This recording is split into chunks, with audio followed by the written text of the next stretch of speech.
সম্প্রতি জগন্নাথ বিশ্ববিদ্যালয়ের ধর্ষণ কাণ্ডে গোটা দেশ তোলপাড়। একজন আলেম হিসাবে বিষয়ে আপনি কি বলবেন? দেখুন, আমরা প্রত্যেকটা মানুষ লজ্জিত। এদেশের মানুষ হিসাবে আমাদের মুখটা কয়দিন পর পর কিছু কুলাঙ্গাররা ছোট করে দেয়, কিছু অমানুষ আমাদের মুখটাকে ছোট করে দেয়। এই সমস্ত অমানুষগুলোর দৃষ্টান্তমূলক শাস্তি এদেশে খুব একটা হয় না, আর না হওয়ার কারণে এগুলো অনবরত হতেই থাকে। আমরা পরিষ্কার করে বলতে চাই, শিক্ষাক্রম থেকে, পাঠ্যপুস্তক থেকে নৈতিক শিক্ষা, ধর্মীয় শিক্ষা যত কমাবেন, তত দেশের মধ্যে এই রকম অনাচার, অসভ্যতা, বর্বরতা এবং অন্যায় অনৈতিক কর্মকাণ্ডের পরিমাণ বাড়তে থাকবে। আমাদের দেশে আজ থেকে ২০-২৫ বছর আগে ধর্মীয় চর্চা বেশি ছিল এখনকার তুলনায়। তখনকার মানুষের মধ্যে সততা এখনকার তুলনায় একটু হইলেও বেশি ছিল। যতটা আমরা ধর্মীয় চর্চা থেকে দূরে সরছি, ততটাই আমরা অমানুষ হয়ে যাচ্ছি, আমাদের চরিত্রগুলো ধ্বংস হয়ে যাচ্ছে। শিক্ষা প্রতিষ্ঠানগুলোর এরকম দুরবস্থা নতুন নয়। আমি গতকাল কিনা যেন আজকে দেখলাম যে চট্টগ্রাম বিশ্ববিদ্যালয়ের কয়েকজন শিক্ষক, কেমিস্ট্রির কয়েকজন শিক্ষকের বিরুদ্ধে এ অভিযোগ অনেক শিক্ষার্থী মেয়ে শিক্ষার্থীরা তুলেছে যে তারা তাদেরকে যৌন হেনস্থা করেছে, এবং জাতীয় গণমাধ্যমগুলোতে নিউজ হয়েছে রীতিমতো। তো এই ধরনের পরিস্থিতি কদিন পরপরই আমরা শুনি। বিশ্ববিদ্যালয় তো বটেই, স্কুল কলেজ লেভেলে পর্যন্ত এরকম যৌন হেনস্থার ঘটনা প্রায় ঘটতে থাকে। আপনারা অনেকে মনে করেন শিক্ষক বাবার দৃষ্টিতে দেখবে, শিক্ষার্থী বা টিচারকে বাবার দৃষ্টিতে দেখবে, আর শিক্ষক ছাত্রকে সন্তানের দৃষ্টিতে দেখবে। এগুলো কথার কথা, এগুলো অবাস্তব, এগুলো ভুল থিওরি। পশ্চিমা দুনিয়ার মানুষরা অনেক দিক থেকে উন্নত, তাদের অনেক মোরালিটি, তাদের অনেক শৃঙ্খলা, নীতিনৈতিকতা প্রশংসা করার উপযুক্ত। বাট কর্মস্থলে মেয়েরা যে পরিমাণ যৌন নিগ্রহের শিকার হয়, সেটা চোখ কপালে উঠার মতো। কারণ কি? আল্লাহর যে বিধান, আল্লাহর যে সিস্টেম, আল্লাহর যে সুন্নাহ, এটার বাইরে কোনো পদ্ধতিতে মানবতা মুক্তি পেতে পারে না, শান্তি পেতে পারে না। মেয়েদেরকে, ছেলেদেরকে একাকার করে দিবেন আর বলবেন যে ভাইয়ের দৃষ্টিতে দেখো, বোনের দৃষ্টিতে দেখো, বাবার দৃষ্টিতে দেখো, মেয়ের দৃষ্টিতে দেখো। এগুলা কথার কথা এবং ফাঁকা বলি, বাস্তবতা এগুলো না। একজন মানুষ, তার মধ্যকার যে প্রবৃত্তি, তার ভিতরে যে তাড়না অন্যায়ের, সেটি তাকে অন্যায়ের দিকে ধাবিত করে। এটাকে নিয়ন্ত্রণ করবার জন্য ইসলাম বাদ দিতে বলেছে। আল্লাহ বলেছেন ওয়ালা তাকরাবুজ জিনা, জিনার কাছেও যেও না, অর্থাৎ জিনা হতে পারে সেরকম উপলক্ষগুলো বন্ধ করে ফেলো, পথগুলো পর্যন্ত বন্ধ করে ফেলো। এই জন্য ভাইরা আমার, সৌদি আরবে এখন আস্তে আস্তে যদিও অবস্থা খারাপের দিকে যাচ্ছে, কিন্তু যতদিন পর্যন্ত পর্দার বিধানকে তারা শক্তভাবে ধরে রেখেছে, এখনো অনেক দেশের চাইতে ভালো আছে আলহামদুলিল্লাহ। সেই দেশে কোন মেয়ের দিকে কেউ তাকাবে চোখ তুলে, এই দুঃসাহস করতে তাকে 10 বার চিন্তা করতে হয়, 10 বার চিন্তা করতে হয় তাদেরকে। তাদের মধ্যে অনেক দোষ আছে, সেটা আমি জানি, কিন্তু আমি বলছি যে সাধারণ তাদের সমাজে মেয়েরা কতটা নিরাপত্তা বোধ করে, এইটা যদি আপনি চিন্তা করেন, তো পশ্চিমা দুনিয়ার চাইতে বহুগুণ তারা বেশি নিরাপত্তা বোধ করে। এই জন্য ইউরোপ আমেরিকাতে যারা মুসলমান হয়, ইসলামে আসে অন্য ধর্ম থেকে, পুরুষদের চাইতে মেয়েরা ইসলামে আসে বেশি। কারণ মেয়েরা দেখেছে ইসলাম তাদেরকে যে সম্মান দিয়েছে, যে মর্যাদা দিয়েছে, পৃথিবীর কোন ইজম, কোন মতবাদ সেই মর্যাদা দিতে পারে না। আজকে আমাদের এই বিশ্ববিদ্যালয়গুলোতে এই সমস্ত ন্যাক্কারজনক ঘটনা আমরা শুনতে পাচ্ছি, যে স্বামীকে বেঁধে রেখে স্ত্রীর প্রতি পাশবিক নির্যাতন। এগুলো আমাদের মুখটাকে ছোট করে দেয়, এগুলো আমাদের মাথাটাকে নত করে দেয়। আল্লাহ তাআলা এই সমস্ত নরপিশাচ থেকে আমাদের সমাজকে হেফাজত করুন, নিরাপদ রাখুন, এবং আমাদের সবাইকে আল্লাহ তাআলা সচ্চরিত্রবান মানুষ হওয়ার তৌফিক দান করুন। আল্লাহর বিধিবিধানের গুরুত্ব আল্লাহ তাআলা আমাদেরকে উপলব্ধি করার তৌফিক দান করুন। আমরা ঘরে ঘরে যেন আল্লাহর বিধিবিধানকে চর্চা করতে পারি, সেটা ছেলেরাও, সেটা মেয়েরাও। রব্বে করিম আমাদের সবাইকে সেই তৌফিক দান করুন। আমার জানার বিষয় হলো, পিঠা উৎসব অনুষ্ঠান ইসলাম সমর্থন করে কিনা। আমাদের দেশে শীতকালে বিশেষ করে বিভিন্ন জায়গায় পিঠা উৎসব হয়, তাই না? এই পিঠা উৎসবকে ইসলাম সমর্থন করে কিনা, এর উত্তর দেওয়ার জন্য আমাকে একটা মৌলিক কথা বলতে হবে, আর সেটা হলো আল্লাহ রাব্বুল আলামিন কোরআন এবং হাদিসে, এই ভাই মোবাইলে তুমি তো চিল্লাচিল্লি করতে হবে না, ভলান্টিয়ার নাকি না মিডিয়ার লোক? ওখান থেকে এত দূরে কথা বলতেছো যে আমার অ্যাটেনশন নষ্ট হয়ে গেছে, আবার যেতে হবে। আমার মোবাইলে কথা বলার জন্য দূরে সরে যাও, এখানে দাঁড়ায় বসে বসে কথা বলতেছো কেন? প্রথম প্রশ্ন হলো আমার জানার বিষয়, পিঠা উৎসব অনুষ্ঠান ইসলাম সমর্থন করে কিনা। আমাদের দেশে শীতের মৌসুমে বিভিন্ন জায়গায় বিভিন্ন রকমের পিঠা উৎসব হয়ে থাকে। এই পিঠা উৎসবগুলো ইসলামী শরীয়তের দৃষ্টিকোণ থেকে জায়েজ কিনা সেটি জানার জন্য একটা মৌলিক নীতিমালা আমাদের জানতে হবে ইসলামের। সেটি হলো, ইসলাম মৌলিকভাবে আমাদের যে নিজস্ব সংস্কৃতি আছে, কালচার আছে, প্রত্যেকটা অঞ্চলের মানুষের বিশেষ কিছু সংস্কৃতি আছে। যেমন নবান্ন উৎসব হতো আমাদের সমাজে এক সময়, না? নব অন্ন, নতুন আপনার ধান উঠেছে, সেটা দিয়ে রান্না বাড়া করে খাওয়া দাওয়া করা।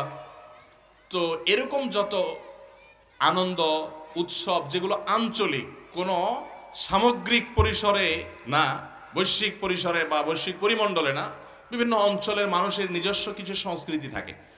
এই সংস্কৃতিগুলোর কোনোটার সাথে যদি ইসলামের কোনো সংঘর্ষ না হয়, কোরআন এবং হাদিসের সাথে যদি সেগুলোর কোনো সরাসরি বিরোধ না হয় এবং সেখানে শরিয়া বিরোধী কোনো কিছু না থাকে, এই সব শর্তগুলোর আলোকে সেগুলো জায়েজ।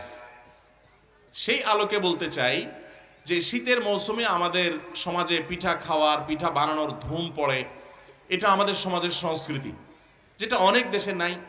তারা আমাদের মতো এত পিঠা বানায় না, খায় না, আমাদের সমাজে আছে। অতএব এই উপলক্ষে একটা প্রতিষ্ঠানের স্টাফরা, একটা প্রতিষ্ঠানের শিক্ষার্থীরা, শিক্ষা প্রতিষ্ঠানের শিক্ষার্থীরা অথবা একটা অঞ্চলের মানুষেরা সবাই কোনো পিঠা উৎসব করলো, সেখানে পিঠা বিক্রি করলো, সবাই কিনলো অথবা যার যার মতো বানা নিয়ে আসলো। এগুলো সবগুলো জায়েজ অনুষ্ঠানের মধ্যে পড়বে কয়েক শর্ত সাপেক্ষে। নাম্বার 1, এই পিঠা উৎসবের নামে যদি সেখানে মিউজিকের ব্যবহার এবং ছড়াছড়ি থাকে এবং সেখানে বাদ্যের তালে তালে, গানের তালে তালে মানুষ এই পিঠা উৎসব উপভোগ করে, তাহলে এটা হারাম হওয়ার ব্যাপারে কোনো সন্দেহ নাই। কারণ ইসলাম মানুষকে পবিত্র থাকতে বলে, মানুষকে ভোগের উন্মাদনায় মাতাল হতে বলে না। দুনিয়াতে সঠিক এবং বৈধ উপায়ে তৃপ্তি, স্বাদ ভোগ করা ইসলাম জায়েজ করে, কিন্তু উন্মাদনা করতে ইসলাম বলে না। এই গান বাদ্যযন্ত্রের ব্যবহারগুলো উন্মাদনা তৈরি করে। তোমরা দেখবে যে গান বাদ্যযন্ত্রগুলো, এগুলোর ব্যবহার যখন হয়, এই যে পোলাপান তিরিং বিরিং নাচে, দেখবা ছোট বাচ্চাও যদি হয়, দেখবা মিউজিকের তালে তালে নাচতেছে। এটা কি স্বাভাবিকত্ব না অস্বাভাবিকত্ব? মানুষ, একটা সুস্থ সবল মানুষ তিরিং বিরিং করে লাফালাফি করা, এটা কি সুস্থতা না অসুস্থতা? এটা স্বাভাবিক কোনো বিষয় অন্তত না। তো ইসলাম মানুষের মধ্যে এই ধরনের উন্মাদনা সৃষ্টি হোক সেটা চায় না। এই উন্মাদনাগুলো মানুষ অনেক চেতনাকে নষ্ট করে দেয়।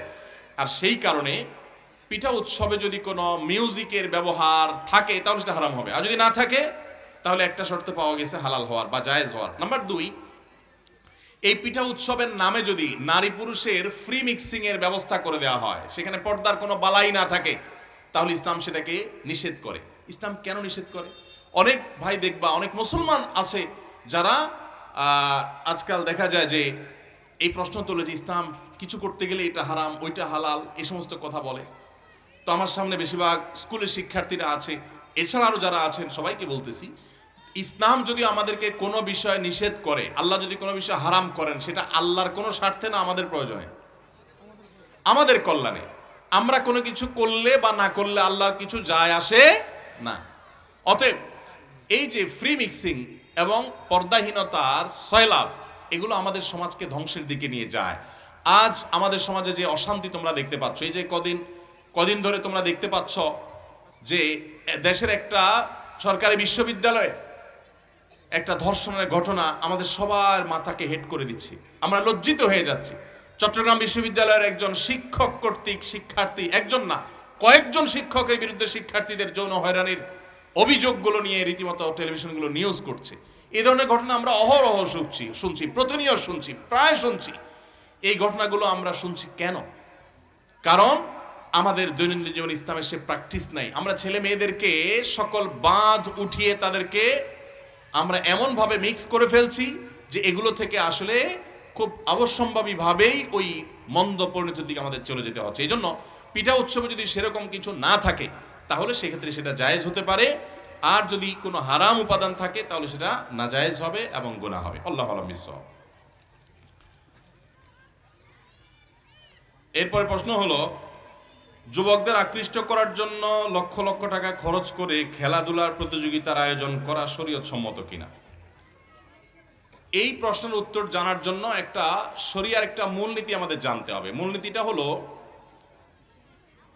মুসলমানরা যদি এমন কোন প্রতিযোগিতা বা এমন কোন খেলাধুলা করে যেই খেলাধুলায় শারীরিক কসরত আছে, শারীরিক ব্যায়াম আছে, সেখানে দৌড়াদৌড়ি আছে, সেখানে আপনার বিভিন্ন রকমের ব্যায়ামের যে কাজটা পারপাসটা সেটা সার্ভ হয়, এরকম যদি খেলাধুলা হয়, তাহলে সেই খেলাধুলা যদি এক পক্ষ অপর পক্ষ বা প্রতিযোগীরা পরস্পরকে জিতা বা হারার ভিত্তিতে টাকা পয়সা বা এরকম কোনো কিছু দেওয়া নেওয়ার কোনো লেনদেন না থাকে, এবং সেখানে যদি শরিয়ার যে সতর ঢাকার বিধান আছে সেটা লঙ্ঘন না হয়, এবং সেখানে যদি দ্বীনের থেকে দূরে থাকার কোনো কারণ না হয়, সেরকম কোনো আসক্তির পর্যায়ে না যায়, এই সমস্ত শর্তের আলোকে ইসলাম ফিজিক্যাল এক্সারসাইজ হয়, শারীরিক কসরত হয়, ব্যায়াম হয়, এরকম খেলাগুলোকে জায়েজ করেছে। প্রিয় নবী সাল্লাল্লাহু আলাইহি সাল্লাম আম্মা জান আয়েশা রাদিয়াল্লাহু তাআলার সাথে একাধিক দিন দৌড় প্রতিযোগিতা করেছেন, এবং প্রিয় নবী সাল্লাল্লাহু আলাইহি সাল্লামের মসজিদে নববীর আঙ্গিনাতে বিদেশি সাহাবীরা এক ধরনের খেলার আয়োজন করেছে, শারীরিক কসরতমূলক। আম্মা জান আয়েশা রাদিয়াল্লাহু আনহা সেটা পর্দার মধ্যে থেকে দেখেছেন, রাসূল আকরাম সাল্লাল্লাহু আলাইহি সাল্লাম সেই সুযোগ করে দিয়েছেন। নবী সাল্লাল্লাহু আলাইহি সাল্লাম একবার কোন একটা বাজারে যাচ্ছিলেন, কিছু মানুষের মধ্যে এই ধরনের একটা কম্পিটিশন শুরু হয়েছে। তখন নবী সাল্লাল্লাহু আলাইহি সাল্লামকে দেখে তারা থামিয়ে দিল। নবী সাল্লাল্লাহু আলাইহি সাল্লাম বললেন, থামালে কেন? করো।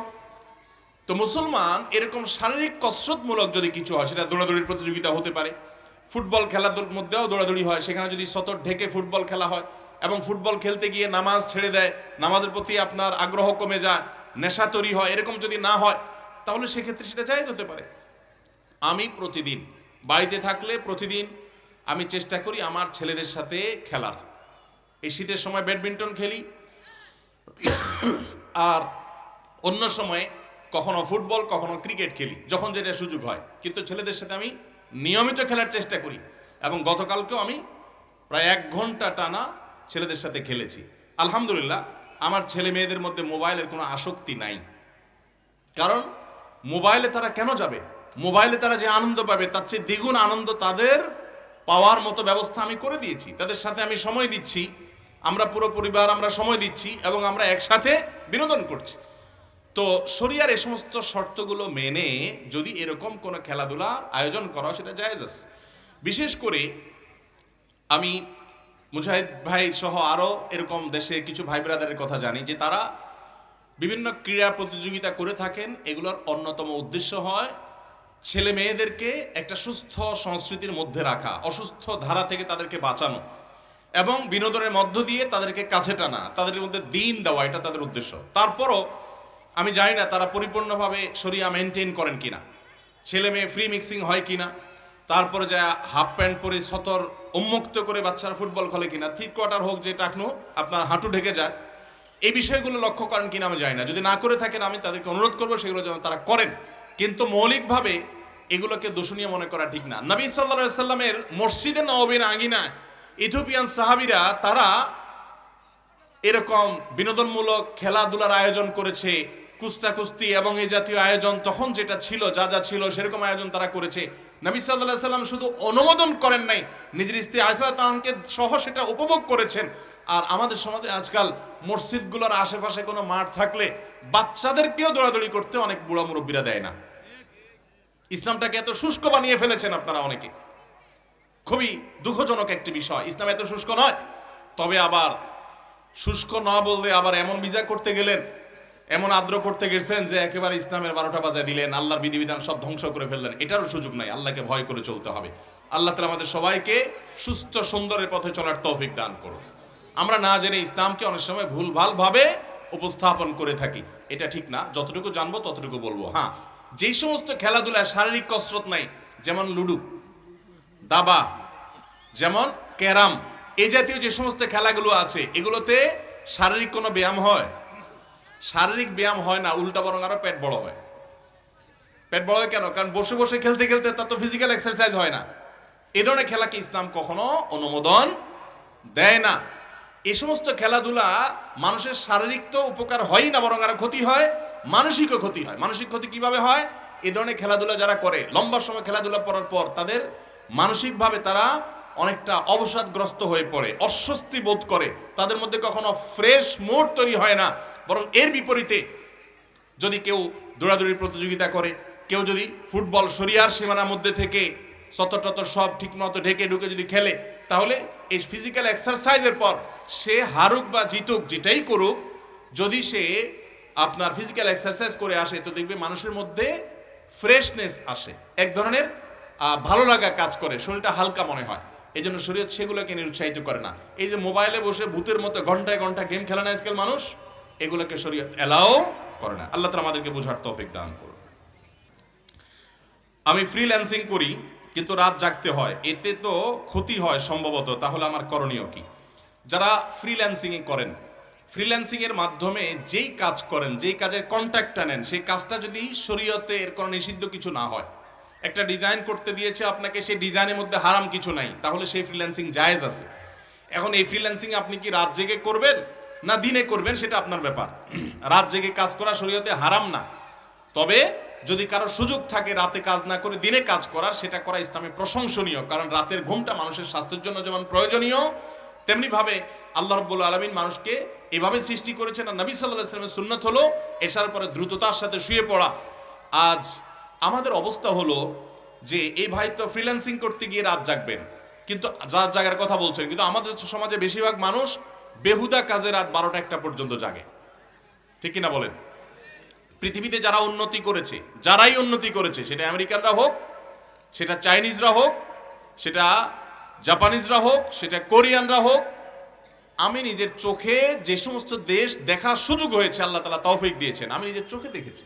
তারা সন্ধ্যার পর ঘুমায় পড়ে, সন্ধ্যার পর ঘুমায় পড়ে, তাদের তার নামাজ কালাম নাই, মুসলমান না ম্যাক্সিমাম, তাই না? তারা সন্ধ্যার পর শুয়ে পড়ে। জাপানের টোকিওতে একবার একটা জায়গায় একটা প্রোগ্রামে ছিলাম, আমি বললাম প্রোগ্রামটা সকালে করি, তো বললো যে ভাই সকালে এখানে আসতে আসতে রাস্তা জ্যাম হয়ে যাবে। আমি বললাম ফজরের পরে আসবো, তখন তো জ্যাম থাকবে না ভোরবেলা। বলে যে না, ফজরের পরে এই দেশের রাস্তা ভিড় হয়। আমি বললাম তাই নাকি? আমি তো কোনোদিন ফজরের পরে বাইর হই নাই, বাট ফজরের পরে নাকি ভিড় হয়। তো তখন রাত 8টা-9টা বাজে, বলতেছে যে এখন রাস্তা বরং ফাঁকা। আমি চিন্তা করলাম বাহ, আমাদের ঢাকা শহর, চট্টগ্রাম শহর সহ বড় বড় শহরগুলোতে রাত 8টা-9টা মানে সবচাইতে পিক টাইম, তাই না? সবচেয়ে বেশি গাড়ি রাস্তাঘাটে থাকে, তাই না? আর তাদের সবচেয়ে বেশি গাড়ি রাস্তা থাকে ফজরের পরে, আর তখন আমাদের রাস্তাঘাট ফাঁকা থাকে, আমাদের পাবলিক তখন ঘুমে থাকে। আমেরিকাতে কফি শপগুলো 4:30-5টায় খুলে ফেলে, আর আমাদের দেশে দোকানপাট সকাল 10টা-11টার আগে খোলে না। এই যে লাইফস্টাইল আমাদের, লজ্জা লাগে আমার। এমনকি আরাবিয়ান কান্ট্রিগুলো, মুসলমান কান্ট্রিগুলো, তাদের অবস্থা একই, রাতভর আড্ডা মারবে আর দিনভর ঘুমায় থাকবে। এটা মানুষের জীবনে ধ্বংসের অন্যতম কারণ, পিছিয়ে থাকার অন্যতম কারণ। নবী সাল্লাল্লাহু আলাইহি ওয়াসাল্লাম দোয়া করেছেন, আল্লাহুম্মা বারিক লি উম্মতি ফি বুকুরিহা, আল্লাহ আমার উম্মতের জন্য সকালের সময়টাতে বরকত দান করেন। এজন্য সকালে কাজ করবেন। শিক্ষার্থী বন্ধুরা যারা আছে, আমি তাদেরকে বলতে চাই, আপনারা অনেকে রাত 12টা, 1টা, 2টা পর্যন্ত পড়ালেখা করেন, আর সকালে নাকে তেল দিয়ে ঘুমান 10টা পর্যন্ত। এটা ভুল থিওরি। আপনি রাতে তাড়াতাড়ি শুয়ে পড়েন, 6 ঘন্টা 7 ঘন্টা ঘুমানোর পর ভোরে উঠে ফজর পড়ে আপনি পড়ালেখা করতে বসেন।